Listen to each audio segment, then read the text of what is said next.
Hello guys, welcome back. आज की video में हम बात करने जा रहे हैं स्ट्रक्चर के ऊपर। सी प्लस प्लस में जो है स्ट्रक्चर्स क्या होते हैं, कैसे डिक्लेयर करते हैं और कंसेप्ट क्या है, क्यों आया है स्ट्रक्चर का कंसेप्ट, और इस पर एक सिंपल सा प्रोग्राम जो आपको रटने की नहीं सिर्फ समझने की ज़रूरत है। तो चलिए, स्ट्रक्चर से पहले आपको एक बेसिक कंसेप्ट पता होना चाहिए अरे का। तो अरे क्या होता है? Collection of similar data type. मतलब अगर मैंने एक अरे बना दिया, मान लो ये है ना, तो ये अपने अरे का नाम हो गया, ये उसके साइज हो गई, मतलब उसमें इतने एलिमेंट्स होंगे, और ये उसका डेटा टाइप हो गया। इसका मतलब कि ये दसों के दसों एलिमेंट इंटीजर टाइप के होंगे। ठीक है। तो अरे के केस में ये बाउंडेशन आ रही थी कि जिस भी डेटा टाइप का बनाओगे सिर्फ उसी एक सिंगल डेटा टाइप के सारे टाइप एलिमेंट्स को वो सेव करेगा। अब यदि मान लो कि मुझे एक स्ट्रिंग सेव करवानी थी, एक इंटीजर और एक फ्लोट, तो अरे में ये चीज़ पॉसिबल नहीं है। इसके लिए क्या आया? स्ट्रक्चर। स्ट्रक्चर हम बोल सकते हैं इजीएस्ट वे में कि it is collection of different data types. ये सबसे इजी और सबसे आसान से समझ में आने वाली आपकी डेफिनेशन है किसकी? स्ट्रक्चर की। डेटा टाइप्स तो आपको पता ही है। डेटा टाइप्स किसको बोलते हैं कि अगर आपने किसी का नाम लिखा तो नेम किस तरीके का होगा? उसका स्ट्रिंग टाइप का। अगर उसकी एज पूछी तो एज कैसी होगी? इंटीजर में होगी, 1 2 3 4, है ना। तो और यदि हम बात करें, उससे आपने परसेंटेज पूछ लिए उसके, तो परसेंटेज कैसे होंगे? फ्लोट में हो सकता है ना। तो स्ट्रिंग वाली वैल्यू कैसे होगी? जैसे मान लो मेरा नाम हर्ष, ठीक है। एज पूछ ली कुछ, तो मान लो कि किसी और की एज उन्होंने बता दी, कुछ नंबर बता दिया, कोई भी हर्ष हो सकता है, कोई स्टूडेंट ही ले लिया अपन ने, तो वो अभी करंटली है 19 ईयर्स का। उसके परसेंटेज पूछ लिए, तो मान लो उसके पिछली बारी परसेंटेज 78.3। तो ये होगी स्ट्रिंग, ये हो गया इंटीजर, और ये हो गया आपका फ्लोट। अब उस एक बच्चे की सारी डिटेल्स हमको एक ही जगह रखना है, तो इसके लिए हमको क्या, किस चीज़ की नीड होगी? स्ट्रक्चर की। तो structure is collection of different data types. तो ये एक ही यूनिट बनेगी, उस यूनिट में सारे अलग अलग डेटा टाइप्स आ जाएंगे।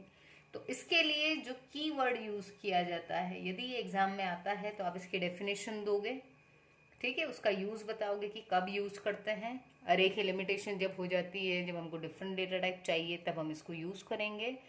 और उसके बाद में आप इसका सिंटेक्स भी बताएंगे। तो सिंटेक्स बताने से पहले मैं कीवर्ड बता दूं, स्ट्रक्ट। ये सारे स्मॉल हैं। स्ट्रक्ट कीवर्ड से हम क्या करते हैं? किसी स्ट्रक्चर को डिफाइन करते हैं।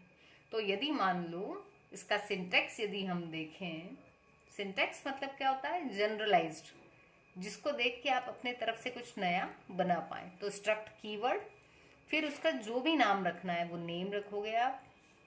उसके बाद आएगा हमारा एक कर्ली ब्रैकेट ओपन। यहाँ पर आपको जो भी डेटा टाइप लेना है वो, तो पहले लिखेंगे आप डेटा टाइप, फिर आपके वेरिएबल का नाम,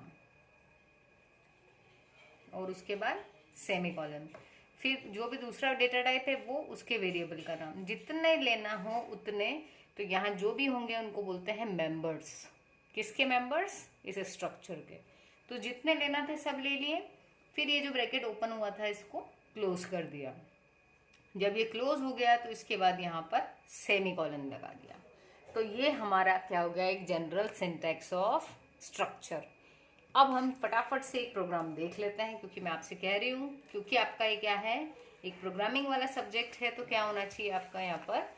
प्रोग्राम का एग्जाम्पल आपको देना चाहिए इसमें।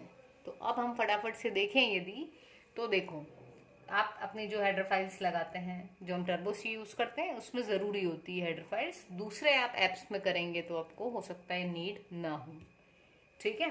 तो हमने अपनी हेडर फाइल्स लगा ली। अब हमने एक स्टूडेंट नाम का स्ट्रक्चर बनाया। तो सबसे पहले क्या लिखेंगे? इसको देख सकते हो आप। सबसे पहले क्या लिखेंगे? स्ट्रक्ट। तो यहाँ लिखा हमने स्ट्रक्ट। उसके बाद नाम, तो मैंने इसका अपने स्ट्रक्चर का नाम रख दिया स्टूडेंट। ये जो नाम है ये कैसा भी हो सकता है, मतलब सारे स्मॉल भी हो सकते हैं, कैपिटल स्मॉल सब हो सकता है, पर ये सब स्मॉल में ही होगा क्योंकि ये कीवर्ड है। अब हम आ गए यहाँ पर। अब मुझे जो डेटा मेंबर्स लेना थे, तो मैंने बोला कि भैया मुझे एक तो उसका नाम चाहिए स्टूडेंट का, तो कैरेक्टर नेम नाम का एक वेरिएबल बनाया और इसको मैंने क्या कर दिया, ये मैंने एक कैरेक्टर टाइप का अरे बना दिया, उसकी साइज रख दी 30। अब मुझे चाहिए था उसकी एज, तो मैंने ले लिया इंट एज, फिर एक ले लिया फ्लोट और यहाँ ले लिया परसेंटेज। आपको अगर और कुछ चाहिए तो आप वो डिटेल्स भी यहाँ पर उससे ले सकते हैं, मतलब उसका मोबाइल नंबर, हॉबी, जो भी कुछ चाहिए वो। और उसके बाद क्या कर दिया, इसको बंद कर दिया। अब हम कहाँ आ गए, मेन फंक्शन में। मेन में आने के बाद क्या किया हमने, अब क्योंकि हमें इसको यूज़ करना है, तो ये जो है इनको हम डायरेक्ट यूज़ नहीं कर पाएंगे। क्यों? क्योंकि किसके अंदर है, स्ट्रक्चर में। तो हम क्या करेंगे, जैसे हम इंटीजर टाइप का एक वेरिएबल बना रहे हैं, वैसे ही हम एक स्टूडेंट का वेरिएबल बनाएंगे। स्टूडेंट हमारा एक डेटा टाइप हो गया, तो हम स्ट्रक्चर को ये भी बोल सकते हैं कि ये क्या है, आपका एक यूजर डिफाइंड डेटा टाइप। क्योंकि ये स्टूडेंट जो स्ट्रक्चर है, इसमें क्या क्या होगा ये हमने डिसाइड किया है, हम एक यूजर है। तो हम जब यूजर डिफाइंड कर रहा है तो ये कैसा हो गया आपका, यूजर डिफाइंड डेटा टाइप। तो अब आ गए हम यहाँ पर, यहाँ हमने लिखा स्टूडेंट, इसका एक वेरिएबल ले लिया S1, ठीक है। फिर हमने क्या किया यहाँ पर, अब इस S1 को क्या क्या मिलेगा, ये देखो। जैसे ही हमने S1 डिक्लेयर किया तो S1 को क्या क्या मिलेगा, अब हम बात करें तो S1 को मेमोरी मिली किस किस के लिए, एक नेम के लिए मेमोरी मिली, कितनी मिली, 30 बाइट्स की, क्योंकि एक कैरेक्टर 1 बाइट लेता है, तो 30 मतलब 30 बाइट्स की मेमोरी मिली, ठीक है। फिर क्या हुआ, एज कैसा है, इंटीजर टाइप का, तो इंटीजर डेटा टाइप कितनी मेमोरी लेता है, सिस्टम पे डिपेंड करता है। यदि वो 2 बाइट लेता है तो इसको 2 बाइट मिली, अगर 4 बाइट्स का है तो 4 मिलेगी। और यदि हम पुराने वाले पे चले तो इंटीजर 2 बाइट लेता है हमारा, और फ्लोट लेता है 4 बाइट, ठीक है। तो ये जो थी ये सारी उसको मेमोरीज एलोकेट हो गई। तो ये हुई नेम के लिए, ये एज के लिए, और ये परसेंटेज के लिए। तो टोटल कितनी के उसको बाइट्स मिली, 36 बाइट्स की मेमोरी एक वेरिएबल को मिली। अब क्या करेंगे हम, इस पे नेम भी सेव करवा सकते हो, एज भी और परसेंटेज भी। तो हम क्या बोल रहे हैं, यूजर को बोल रहे हैं cout enter name age and percentage. एक सिंगल लाइन में भी बोल सकते हो आप। अब सी इन करवाना है, ये मोस्ट इम्पॉर्टेंट है। जब भी किसी स्ट्रक्चर के किसी वेरिएबल में आपको वैल्यू रीड करना है तो हम उस स्ट्रक्चर के वेरिएबल का नाम और डॉट ऑपरेटर यूज करेंगे। तो यहाँ पर क्या है, इसके वेरिएबल का नाम S1, फिर डॉट लगाएंगे और इसका नाम क्या था, नेम। ऐसे ही एज के लिए क्या लिखेंगे, S1 dot age, S1 dot percentage का PER, इसको हम ऐसे एक्सेस करेंगे। तो ये है आपका डॉट ऑपरेटर, ठीक है। तो सिंपली इसको डॉट ऑपरेटर या डॉट मेंबरशिप ऑपरेटर भी आप इसको बोल सकते हैं। तो S1 में अब हम क्या कर रहे हैं, एंटर करवाना है। तो सी इन से हम वैल्यूज लेंगे। तो हमने क्या किया, सी इन S1 डॉट नेम, एन हमारा यहाँ कैपिटल था तो हम उसको यहाँ कैपिटल कर रहे हैं, ठीक है। तो cin dot name, S1 dot name ले लिया। नेम के बाद एज कहा है तो हम इसी लाइन में भी ले सकते हैं, S1 डॉट एज और S1 डॉट परसेंटेज। ये हमने सारे इन करवा लिए। अब आपको प्रिंट करवाना है तो हम फिर से क्या बोले, सी आउट। सी आउट में आप बता दो यू एंटर्ड, तो आपने क्या एंटर किया है वो अब हम बताने वाले हैं। तो कैसे बताएंगे, S1 डॉट नेम, ये प्रिंट हो जाएगा।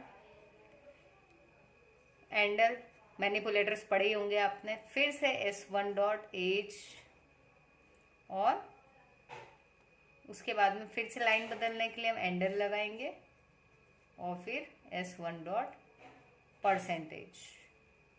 तो इससे क्या होगा, ये सारी चीज़ें जो भी आपने रीड करवाई थी वो सारी प्रिंट हो जाएगी।